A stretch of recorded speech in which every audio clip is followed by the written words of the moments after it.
Hello, എൻ്റെ പേര് അറിയാലോ, ജിമ്മി മാത്യു എന്നാണ്. ഡോഗ് ജിമ്മിച്ചൻ എന്ന് പറയുന്ന ചാനൽ നിങ്ങൾ സബ്സ്ക്രൈബ് ചെയ്യുക. ഇതുവരെ സബ്സ്ക്രൈബ് ചെയ്തിട്ടില്ലെങ്കിൽ. ഇന്ന് നമുക്ക് പറയാൻ പോകുന്നതേ നമ്മുടെ ഈ ആർട്ടിഫിഷ്യൽ ഇന്റലിജൻസിനെ പറ്റി തന്നെ കുറച്ചുകൂടെ നമുക്കൊന്ന് ജസ്റ്റ് പറയാം. ആൽഫകളുടെ കളി. അപ്പൊ എന്താണ് ആർട്ടിഫിഷ്യൽ ഇന്റലിജൻസ് എന്ന് നമ്മൾ നോക്കുമ്പം ഇപ്പം അത് ഭയങ്കര ഹൈപ്പാണ്. എല്ലാ ആർട്ടിഫിഷ്യൽ ഇന്റലിജൻസ് ഏറ്റെടുക്കും അങ്ങനെ ഇങ്ങനെ. ഇത് വെറും ഹൈപ്പാണോ, അതോ ഇതൊന്നും നടക്കില്ലെന്നേ, ഇതൊന്നും നടക്കാൻ പോകുന്നില്ല, നമ്മളിത് എത്ര കേട്ടിരിക്കുന്നു, അങ്ങനെ ഒരു വിചാരം നമുക്ക് ശരിക്കും പറഞ്ഞാൽ ഉണ്ടാവും. എനിക്ക് അങ്ങനെ ഉണ്ടാവും.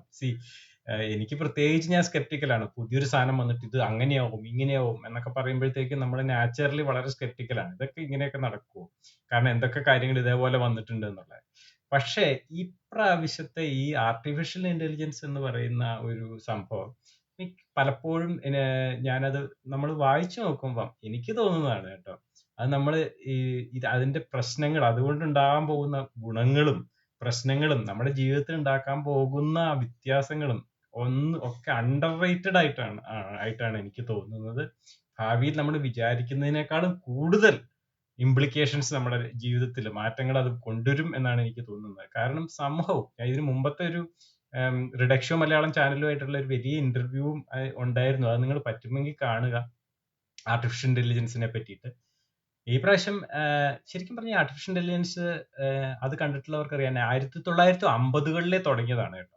ഏകദേശം കമ്പ്യൂട്ടർ സയൻസിന്റെ ആരംഭത്തിൽ തന്നെ. അപ്പൊ സാധാരണഗതിയിൽ നമ്മൾ നമ്മുടെ കമ്പ്യൂട്ടറിലുള്ള പ്രോഗ്രാംസ് നമുക്കറിയാം, പല പല കാര്യങ്ങൾ നമുക്ക് കമ്പ്യൂട്ടറിലൂടെ ചെയ്യാൻ പറ്റും. ഭൗതികമായ പല കാര്യങ്ങളും ചെയ്യാൻ പറ്റും. പക്ഷെ അതൊക്കെ നമ്മൾ പ്രോഗ്രാം ചെയ്ത് വെക്കുന്നതാണ് മിക്കതും. ഉദാഹരണത്തിന് കമ്പ്യൂട്ടർ പ്രോഗ്രാമേഴ്സ് പ്രോഗ്രാമിംഗ് ലാംഗ്വേജ് ഉപയോഗിച്ച് കറക്റ്റ് ആയിട്ട് ഇന്നത് ചെയ്യുമ്പോൾ അങ്ങനെ, ഇങ്ങനെ വരുമ്പോൾ ഇങ്ങനെ ചെയ്യണം, ഇങ്ങനെ വരുമ്പോൾ അങ്ങനെ ചെയ്യണം, അങ്ങനെയാണ് അവസാനം ഔട്ട്പുട്ട് ഉണ്ടാവുന്നത്. അത് ഭയങ്കര കോംപ്ലിക്കേറ്റഡ് ആയിരിക്കാം, പക്ഷെ അങ്ങനെയാണ് ഔട്ട്പുട്ട് ഉണ്ടാവുന്നത്. നമുക്ക് എക്സാക്ട്ലി അറിയാം അത് എന്താണ് സംഭവിക്കുന്നതെന്നൊക്കെ. പക്ഷെ ഈ നാച്ചുറൽ ആയിട്ടുള്ള ആർട്ടിഫിഷ്യൽ ഇന്റലിജൻസിൽ വരുമ്പം അതിനകത്ത് ന്യൂറൽ നെറ്റ്വർക്ക്സ് എന്ന് പറയുന്ന ഒരു തരം പ്രത്യേക തരം കമ്പ്യൂട്ടർ പ്രോഗ്രാം ഒരു പ്രോഗ്രാമാണ് അത് യൂസ് ചെയ്യുന്നത്. ഏകദേശം നമ്മുടെ ബ്രെയിൻ വർക്ക് ചെയ്യുന്നത് എങ്ങനെയാണെന്ന് മനസ്സിലാക്കി ഏകദേശം അതുപോലെ ആണോ നമ്മുടെ ബ്രെയിൻ എക്സാക്ട്ലി വർക്ക് ചെയ്യുന്നതെന്ന് നമുക്കറിയില്ല, പക്ഷെ ഏകദേശം അതുപോലെയൊക്കെ ആകാം, നല്ല സാധ്യതയുണ്ട്. അപ്പൊ ഒരു അങ്ങനത്തെ ഒരു ആർക്കിടെക്ചറിൽ കൂടി നമ്മുടെ ഡാറ്റ കടത്തി വിട്ട് കഴിഞ്ഞാൽ, എന്നിട്ട് നമ്മൾ അതിന് ഫീഡ്ബാക്ക് കൊടുക്കുകയാണ്, ഔട്ട്പുട്ട് നോക്കിയിട്ട് ഫീഡ്ബാക്ക് കൊടുക്കുകയാണ്. ഇത് ശരിയായില്ല കേട്ടോ, കുറച്ചുകൂടെ ശരിയാക്കാനുണ്ട്, അപ്പൊ അത് വേറൊരു ഔട്ട്പുട്ട് തരും. ഇപ്പൊ കുറച്ചുകൂടെ ശരിയായി, ഇപ്പൊ കംപ്ലീറ്റ് ശരിയായി. ഈ ടൈപ്പിലുള്ള നമ്മൾ ഫീഡ്ബാക്ക് കൊടുക്കുകയാണെങ്കിൽ ഈ ഡീപ്പ് ന്യൂറൽ നെറ്റ്വർക്സിന്റെ ട്രില്യൺസ് ഓഫ് കണക്ഷൻസ് ഉണ്ട് ഇപ്പം പല ന്യൂറൽ നെറ്റ്വർക്കുകളും. Billions of nodes, trillions of connections, നമ്മുടെ ബ്രെയിൻ പോലെ തന്നെ. ആ കണക്ഷൻസിലൂടെ ഈ ഇൻപുട്ട് വന്നു കഴിഞ്ഞ് ഔട്ട്പുട്ട് ആകുമ്പോൾ റീഇൻഫോഴ്സ്മെന്റ് ലേണിംഗ്, സൂപ്പർവൈസ്ഡ് ലേണിംഗ് എന്നൊക്കെ പറഞ്ഞ് നമ്മുടെ ഒരു ബേബി, ഒരു കുട്ടി, അല്ലെങ്കിൽ നമ്മുടെ ഒരു ഹ്യൂമൻ ബീങ്, ഒരു മനുഷ്യൻ ലേൺ ചെയ്യുന്നത് പോലെ, പഠിക്കുന്നത് പോലെ ഇതും സ്വയം പഠിച്ച് ഒരു ഔട്ട്പുട്ട് ഉണ്ടാക്കുന്നു എന്നുള്ളതാണ്. ഇതിന്റെ അർത്ഥം ഇതിന് ബോധമുണ്ടെന്നല്ല, ഇതിന് നമ്മുടെ പോലെ സെന്റിയൻസോ കോൺഷ്യസ്നെസ്സോ ഇപ്പം ഇല്ല എന്നാണ് ഒരുമാതിരി ഉറപ്പാണ് അത് അങ്ങനെയാണ്. പക്ഷെ ഇതൊരു നമ്മുടെ ഒരു കാൽക്കുലേറ്റർ പോലെയോ കമ്പ്യൂട്ടർ പോലെയോ തന്നെയാണ്. അതിന് ബുദ്ധിയൊന്നും, ഈ ബോധം ഒന്നുമില്ല, പക്ഷെ അതിന് വളരെയധികം ബുദ്ധിയുണ്ട്. അതാണ് അതിന്റെ ഒരു തമാശ. അതായത് ബോധമില്ലാത്തൊരു ബുദ്ധി, നമ്മളെ വെല്ലുന്ന ഒരു ബുദ്ധി അതിനുണ്ടായി വരുന്നു എന്നുള്ളതാണ് അതിനകത്ത് ഏറ്റവും വലിയ ഒരു കൗതുകകരമായ കാര്യം. ഈ ഒരു ചെറിയ ഇത് 1950-കളിൽ 60-കളിൽ 70-കളിലും പതുക്കെ ഡെവലപ്പ് ചെയ്യുന്ന AI. ആദ്യം ഭയങ്കര ഹൈപ്പ് ഉണ്ടാവും, പിന്നെ AI വിന്റർ എന്ന് പറഞ്ഞ അത് ഒരു ഇതൊന്നും ഒന്നും ആവില്ല എന്നൊക്കെ പറഞ്ഞ ആൾക്കാർ ഡിസപ്പോയിന്റഡ് ആയിട്ടുള്ള ഒരു പീരിയഡ്സ് ഒക്കെ ഉണ്ടായിരുന്നു. അപ്പൊ അതിനുശേഷമാണ് ഇതിങ്ങനെ ഭയങ്കരമായിട്ട് ഡെവലപ്പ് ചെയ്ത്, പിന്നെ ഇപ്പോൾ നമ്മുടെ ഈ ലാർജ് ലാംഗ്വേജ് മോഡൽസ് എന്ന് പറയുന്ന chat GPT, Meta AI, Gemini എന്നൊക്കെ പറഞ്ഞ് വളരെയധികം സംഭവങ്ങൾ വന്നിട്ടുണ്ട്. ലാർജ് ലാംഗ്വേജ് മോഡൽസ് മാത്രമല്ല, ഡിജിറ്റൽ ഇമേജസ് വെച്ചിട്ടുള്ള ജനറൽ ആയിട്ടുള്ള പ്രോബ്ലം സോൾവിങ് AIs ഒക്കെ വന്നു.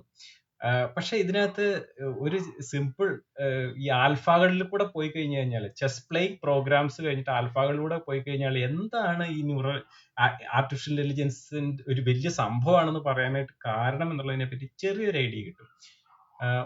ഈ നമ്മുടെ ചെസ് കളിക്കാൻ നമുക്ക് പലർക്കും ഇഷ്ടമാണ്. അപ്പൊ ചെസ് എന്തൊരു പാടാണല്ലേ, അത് ഒരു മാസ്റ്റർ ആവാൻ, ഗ്രാൻഡ് മാസ്റ്റർ ആവാൻ.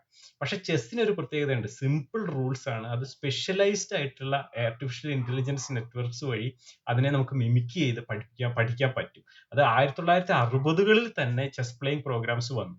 പക്ഷെ നമുക്കറിയാം, പിന്നെ ഡീപ്പ് തോട്ട് എന്ന് പറയുന്ന കാർണഗി മെലൺ യൂണിവേഴ്സിറ്റിയുടെ ഒരു സാധനം വന്നപ്പോഴാണ് സീരിയസ് ആയിട്ട് ആൾക്കാരെയൊക്കെ തോൽപ്പിക്കാൻ തുടങ്ങിയത്. ഡീപ് ബ്ലൂ 1996-ലാണോ 1997 ഗാരി കാസ്പറോവിനെ ഡീപ് ബ്ലൂ എന്ന് പറയുന്ന പ്രോഗ്രാം തോൽപ്പിക്കുകയുണ്ടായി. അപ്പൊ ഈ പ്രോഗ്രാം എന്ന് പറയുന്നത് ന്യൂറൽ നെറ്റ്വർക്ക് ബേസ് ചെയ്തിട്ടുള്ള ഒരു ആർട്ടിഫിഷ്യൽ ഇന്റലിജൻസ് പ്രോഗ്രാമാണ്. പക്ഷെ അതിനെ ട്രെയിൻ ചെയ്തത് കൊല്ലങ്ങൾ എടുത്തു, വളരെയധികം കൊല്ലങ്ങൾ എടുത്ത് എല്ലാ മൂവ്സും പഠിപ്പിച്ച് 10,000-കണക്കിന് ഹ്യൂമൻ പ്ലേയേഴ്സ് തമ്മിൽ, മനുഷ്യർ തമ്മിൽ കളിക്കുന്ന പ്ലേ കംപ്ലീറ്റ് അതിന് ഫീഡ് ചെയ്തു. എങ്ങനെയാണ് ഹ്യൂമൻസ് കളിക്കുന്നതെന്നൊക്കെ അതിന് നന്നായിട്ട് പഠിപ്പിച്ച് അതിനുശേഷമാണ് കാസ്പറോവിനെ അത് തോൽപ്പിച്ചത്. അതേസമയം നമ്മൾ കുറെ കൂടെ ഫാസ്റ്റ് ഫോർവേഡ് അടിച്ചു കഴിഞ്ഞാൽ 2017 ആൽഫ സീറോ എന്ന് പറയുന്ന ഒരു സാധനം വരികയുണ്ടായി ഗൂഗിളിന്റെ വക. ആൽഫ സീറോ എന്ന് പറയുന്ന ഈ സോകോൾഡ് ചെസ് പ്ലേയിങ് പ്രോഗ്രാമിനെ ഒരു ഹ്യൂമൻ പ്ലേയേഴ്സിന്റെ പ്ലേയോ ഒരു ഗെയിമോ കാണിച്ചിട്ടില്ല. ജസ്റ്റ് ചെസ്സിന്റെ അടിസ്ഥാനപരമായിട്ടുള്ള റൂൾസ് പഠിപ്പിക്കുകയും ഈ പ്രോഗ്രാമിനെ തന്നെ രണ്ടായിട്ട് ഡിവൈഡ് ചെയ്ത് അത് തമ്മിൽ അങ്ങോട്ടും ഇങ്ങോട്ടും അതിനോട് തന്നെ കളിച്ച് മില്യൺസ് ഓഫ് കളികൾ കളിച്ച് അത് തന്നെ പഠിച്ചു. എന്നിട്ട് ഈ അന്നുണ്ടായിരുന്ന ഏറ്റവും വലിയ പ്രോഗ്രാമായ മനുഷ്യരെ തോൽപ്പിക്കാനായിട്ട് അപ്പോഴത്തേക്കും എല്ലാ പ്രോഗ്രാംസിനും പറ്റുമെന്നുള്ള സ്ഥിതിയായിരുന്നു. അന്നത്തെ സ്റ്റോക്ക് ഫിഷ് എന്ന് പറയുന്ന അന്നത്തെ ഏറ്റവും നല്ല കമ്പ്യൂട്ടർ പ്രോഗ്രാമിനെ ഈസി ആയിട്ട് തോൽപ്പിക്കുകയും ചെയ്തു ആൽഫ സീറോ. അപ്പൊ ഈ തനിയെ കളിച്ച് പഠിച്ച ഈ ആൽഫ സീറോ എത്ര മണിക്കൂർ കൊണ്ടാണ് ഹ്യൂമൻസിനെ തന്നെ തോൽപ്പിക്കാവുന്ന ഒരു ലെവലിൽ എത്തിയത്? 4 മണിക്കൂർ കൊണ്ട്. 24 മണിക്കൂർ കൊണ്ട് അത് തന്നെ കളിച്ച് പഠിച്ച് എല്ലാ അതുവരെ ഉണ്ടായിരുന്ന എല്ലാ പ്ലേയേഴ്സിനെയും പ്രോഗ്രാംസിനെ തോൽപ്പിക്കുന്ന ഒരു സംഭവമായി 2017 ആൽഫ സീറോ. ആലോചിച്ച് നോക്കണം. അത് മാത്രമല്ല, ഈ ആൽഫ സീറോയ്ക്ക് ഗോ അങ്ങനത്തെ കുറെ ഇതേപോലെ സിമിലർ ആയിട്ടുള്ള കളികളൊക്കെ ഈസി ആയിട്ട് പഠിക്കാം എന്ന് അതിനൊരു ജനറലൈസബിലിറ്റിയും വന്നു എന്നുള്ളതാണ്. അതുപോലെ തന്നെയാണ് ആൽഫ ഗോ. ചെസ്സിനേക്കാളും വളരെയധികം ഡിഫിക്കൽട്ട് ആയിട്ടുള്ള ഒരു കളിയാണ് ഗോ എന്ന് പറയുന്ന ചൈനീസ് കളി. 3000 കൊല്ലമായിട്ട് ചൈനക്കാർ കളിച്ച് പഠിച്ച് അത് റിഫൈൻ ചെയ്തുകൊണ്ടിരിക്കുന്നതാണ്. ആൽഫ ഗോ എന്ന് പറയുന്ന പ്രോഗ്രാം 3000 കൊല്ലം കൊണ്ട് മനുഷ്യൻ പെർഫെക്റ്റ് ചെയ്ത എല്ലാ മൂവും തോപ്പിച്ച് പുതിയ പുതിയ മൂവ്സ് കണ്ടുപിടിച്ച് ഏറ്റവും നല്ല ഗോ പ്ലേയേഴ്സിനെ സിമ്പിൾ ആയിട്ട് തോൽപ്പിക്കും. പിന്നീട് 1920-കളിലൊക്കെ വന്ന ആൽഫ ഫോൾഡ് എന്ന് പറയുന്ന വേറൊരു സാധനമുണ്ട്. അത് ചെസ് പ്ലേയിങ്ങുമായിട്ട് ഒരു ബന്ധവുമില്ല. ബയോളജിയിൽ പ്രോട്ടീൻ ഫോൾഡിങ് എന്ന് പറയുന്ന ഒരു സാധനം സോൾവ് ചെയ്യാനായിട്ട് കൊണ്ടുവന്നതാണ്. അതായത് പ്രോട്ടീൻ ഫോൾഡിങ് എന്ന് പറഞ്ഞാൽ ഞാൻ പറഞ്ഞു കഴിഞ്ഞാൽ എന്താന്ന് വെച്ച് കഴിഞ്ഞാൽ നമ്മുടെ ജീൻസ് വളരെ ലീനിയർ ആയിട്ടാണ് പ്രോട്ടീൻസ് ഉണ്ടാക്കുന്നത്. ഉദാഹരണത്തിന് 100, 200, 300, 3000, 1000, 3000 അത്രയും നീളത്തിലുള്ള ചെയിനുകളായിട്ടാണ് അമിനോ ആസിഡ്സ് ജോയിൻ ചെയ്ത് പ്രോട്ടീൻസ് ഉണ്ടാക്കുന്നത്. പക്ഷെ പ്രോട്ടീന്റെ ഫംഗ്ഷൻ ഇങ്ങനത്തെ നീളത്തിലുള്ള മാല പോലെയുള്ള പ്രോട്ടീൻസ് കൊണ്ട് നടക്കില്ല. അതായത് ഈ പ്രോട്ടീൻ ഉണ്ടാക്കി കഴിഞ്ഞ ഉടനെ അത് സെല്ലിനകത്ത് തനിയെ ഫോൾഡ് ചെയ്യും. ഫോൾഡ് ചെയ്തിട്ട് ഒരു കോംപ്ലക്സ് സ്ട്രക്ചർ ഉണ്ടാവും. ഉദാഹരണത്തിന് നമ്മൾ കുറെ മെഷീൻസ്, ചെറിയ ചെറിയ മെഷീൻ പാർട്സ് ഇങ്ങനെ ലിങ്ക് ചെയ്തിട്ട് നമ്മളിങ്ങനെ കടലിലേക്ക് എറിഞ്ഞു കഴിഞ്ഞാൽ അത് ഓട്ടോമാറ്റിക് ആയിട്ടൊരു മെഷീനായിട്ട് മാറും. അതാണ് പ്രോട്ടീൻസിന്റെ പ്രത്യേകത. അത് കൃത്യമായിട്ടല്ല, അത് ചെറിയ ചെറിയ വേരിയേഷൻസ് ഒക്കെ വരും അതിന്റെ ഫോൾഡിങ്ങിലൊക്കെ. എല്ലാം കൃത്യമായിട്ട് അതേ ഷേപ്പിലല്ല ഫോൾഡ് ചെയ്യുക, എന്നാൽ അപ്രോക്സിമേറ്റ്ലി ഏകദേശം നല്ലൊരു കൃത്യമായ ഷേപ്പിലാണ് ഫോൾഡ് ചെയ്യുക. ആ ഫോൾഡിംഗ് ആണ് അതിന്റെ എൻസൈമാറ്റിക് ഫംഗ്ഷനും സ്ട്രക്ചറൽ ഫംഗ്ഷനും. ആ ഫോൾഡ് ചെയ്ത സ്ട്രക്ചറാണ് ഒരു മോളിക്കുലർ മെഷീനായിട്ട് ആക്ട് ചെയ്ത് നമുക്ക് നമ്മുടെ സെല്ലുകളിൽ വർക്ക് ചെയ്യുന്നത്. അപ്പൊ ഈ പ്രോട്ടീൻ ഫോൾഡിംഗ് പ്രോബ്ലം ഭയങ്കര പ്രശ്നമുള്ള പ്രോബ്ലമാണ്. അപ്പോൾ ഒരു പ്രോട്ടീന്റെ സ്ട്രക്ചർ, ഒരു ജീനിന്റെ സ്ട്രക്ചർ നമുക്ക് കിട്ടാനായിട്ട് നല്ല എളുപ്പമാണ്, ഈ ഇടയായിട്ട് എളുപ്പമായിരുന്നു. പക്ഷെ അതിന്റെ 3 ഡയമെൻഷണൽ സ്ട്രക്ചർ, എക്സ്റേ ക്രിസ്റ്റലോഗ്രഫി, അത് ഇതൊക്കെ വെച്ച് പഠിക്കാനായിട്ട് ഒരാളുടെ PhD തീസിസ് എടുക്കും എന്നാണ് കണക്കുകൂട്ടൽ. കണക്കുകൂട്ടൽ അത് 4-5 കൊല്ലം മുമ്പ് വരെ. അതായത് ഒരാൾ ഒരു 3-4 കൊല്ലം എടുത്തു വേണം ഒരൊറ്റ പ്രോട്ടീന്റെ സ്ട്രക്ചർ ഉണ്ടാക്കാൻ. അപ്പൊ നമ്മുടെ ബോഡിയിൽ എത്ര പ്രോട്ടീൻസ് ഉണ്ട്? അത് ഒരു 10-400 മില്യൺ ഉണ്ട്. എന്ന് പറഞ്ഞു കഴിഞ്ഞാൽ മില്യൺ എന്ന് പറഞ്ഞു കഴിഞ്ഞാൽ 10 ലക്ഷമാണല്ലോ. അപ്പൊ ചുരുക്കി പറഞ്ഞു കഴിഞ്ഞാൽ ലക്ഷങ്ങൾ കോടികൾ ഉണ്ട് നമ്മുടെ ഇതിലുള്ള നമ്മുടെ ശരീരത്തിൽ പ്രോട്ടീൻസ്.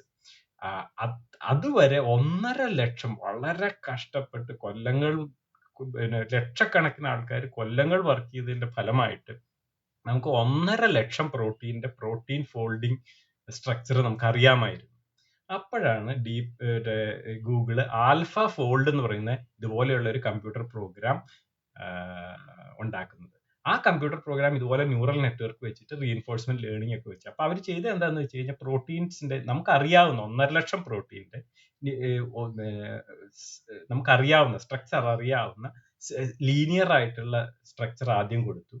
അത് കഴിഞ്ഞിട്ട് അതിനോട് പറഞ്ഞു ഇത് പ്രെഡിക്റ്റ് ചെയ്യുമെന്ന് പറഞ്ഞു. അപ്പൊ അത് എന്തൊക്കെയോ പ്രെഡിക്റ്റ് ചെയ്യും. പക്ഷെ നമ്മൾ പറയും ഓക്കെ ഇതാണ് അതിന്റെ ആക്ച്വൽ സ്ട്രക്ചർ. ഈ ലീനിയർ ആവുമ്പോഴത്തേക്കും ഇതാണ് അതിന്റെ ആക്ച്വൽ സ്ട്രക്ചർ.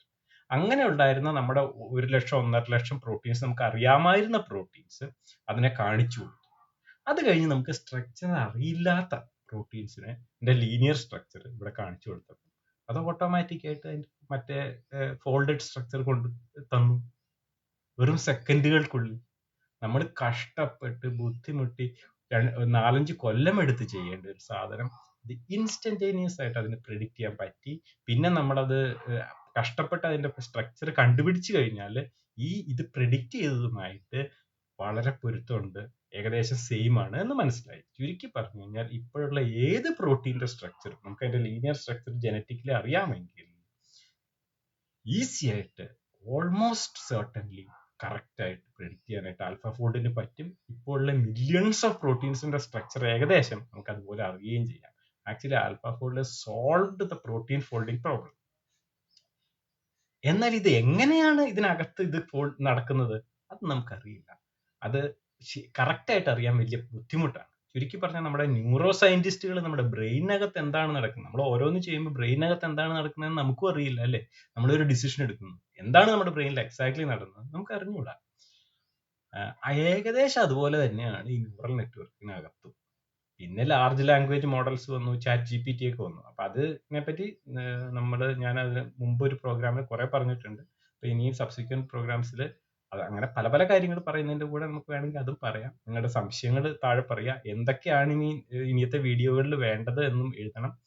കമന്റുകൾ പ്രത്യേകിച്ച് എഴുതണം കേട്ടോ. അപ്പം ഇതുകൊണ്ട് മാത്രമല്ല, ലാംഗ്വേജ് അത് പിന്നീട് വന്ന് നമ്മുടെ ഹ്യൂമൻ ഭാഷ ഉപയോഗിക്കുക, കമ്പ്യൂട്ടറിനെ പഠിപ്പിക്കുക എന്നുള്ളത് വലിയ കീറാമുട്ടിയായിരുന്നു.